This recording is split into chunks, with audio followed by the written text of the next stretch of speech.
What's up, agents? Zero here, welcome back to another Minecraft video. Today I'm going to be showing you guys my latest command block creation. This is a massive Rubik's Cube.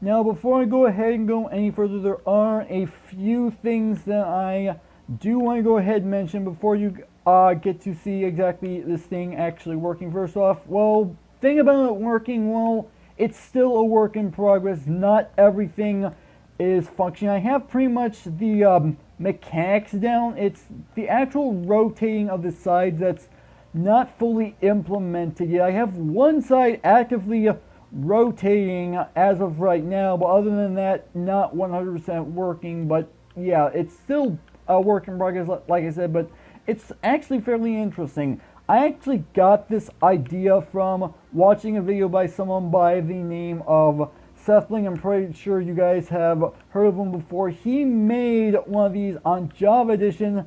I don't even know how long ago. It was quite a long time ago, but I saw the video just recently, and it used a ton of command blocks, and I'm pretty sure that's probably because the version of Minecraft he was using, well, command blocks was still very much in their infancy, if you can call it that. And well, command blocks has obviously evolved over time, so I actually figured a way to basically reduce the amount of command blocks by a significant amount, or at least I like to think so. I didn't actually get to see the entire set of command blocks that SethBling had in his video. I'll make sure I have a link down in the description to his video if you want to go ahead and check it out. But I do want to mention, yeah, it's quite old, and it's also on Java Edition, and obviously I do record on Bedrock Edition. I'm sure you guys know that by now.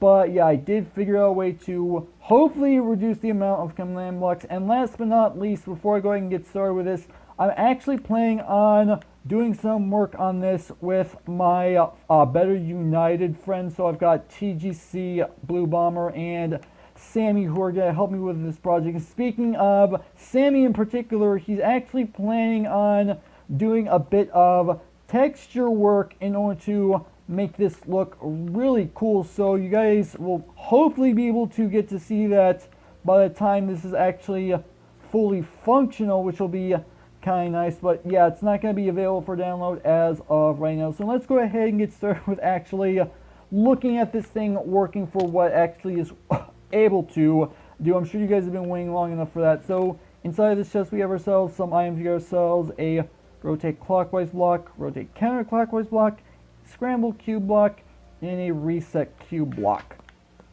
So as I said, only one side is currently able to rotate as of right now, and that's the actual yellow side of the cube. So let me go ahead and show you guys this actually working. So if I go ahead and place the rotate clockwise on the yellow, as you can tell, it rotates specifically the yellow side clockwise. I mean, that's pretty much what you would expect from doing the Rubik's Cube. And let's go ahead and do the exact same thing with the rotate counterclockwise.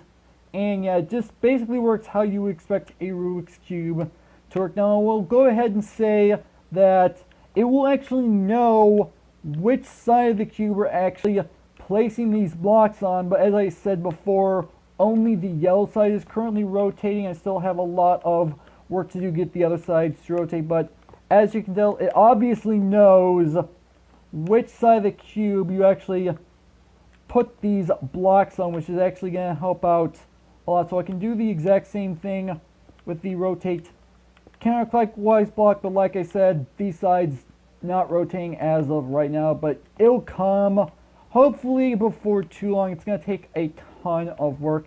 And then as you can obviously tell, we have ourselves a reset cube and a scrambled cube. So what I'm going to go ahead and quickly do is rotate this a couple times.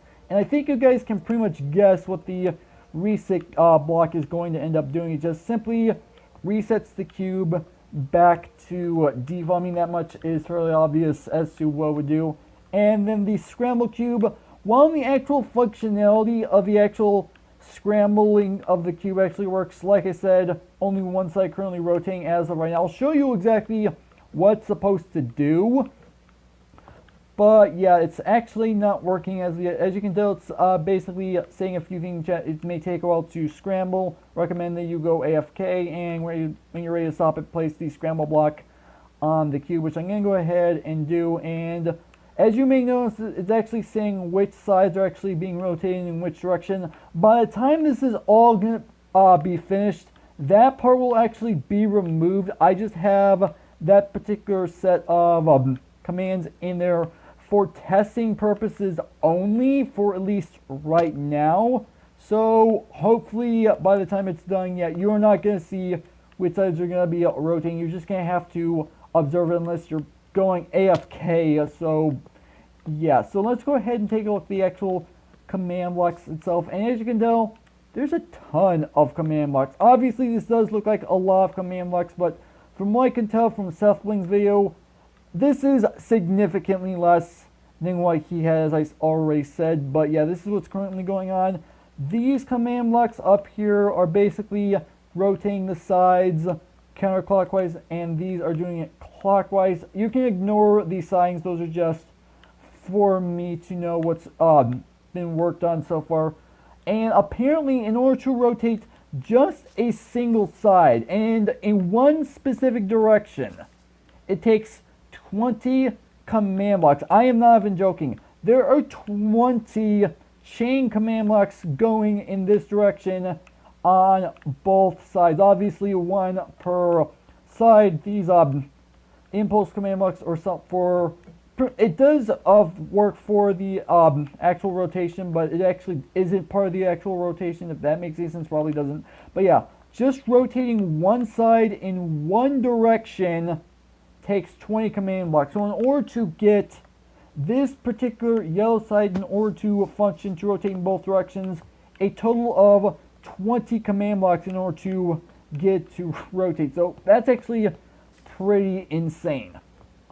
So the last thing I'm going to go ahead and show you guys is this set of circuits up here. Some of you guys might recognize a few of these circuits, provided that I go ahead and sit still for a few moments. So this is basically the actual randomizer circuit, the actual scrambling circuit, in order to get this to work. And I'll show you guys how this works. So first off, we have ourselves this two-way randomizer right here. This basically tells the cube which direction a side is going to be rotated. So one side is going to be clockwise and one side is going to be counterclockwise. And then once it determines that, it then goes on to the individual sides. Obviously, one of these is to actually rotate the cube clockwise and one to rotate counterclockwise. I think you guys get that much. But these are using what's known as red coder circuits. I'll go into more detail in another video on actual red coder circuits, because it's something I have not delved too deep into before, but I do at least know how they work. But yeah, that's exactly how all of this works, and that's pretty much all that is currently going on as of right now. As I said before, it's still technically a work in progress, but at least it's going well so far. But other than that, this is actually where I'm going to go ahead and end things off. So hopefully you guys have enjoyed. If you did, make sure that like button. But more than make sure that subscribe button for future content. Also, you can follow me on Twitter at AgentCPU0 to stay updated. This is Mr. Stu. Thank you guys for watching, and with that, I'll see you guys later.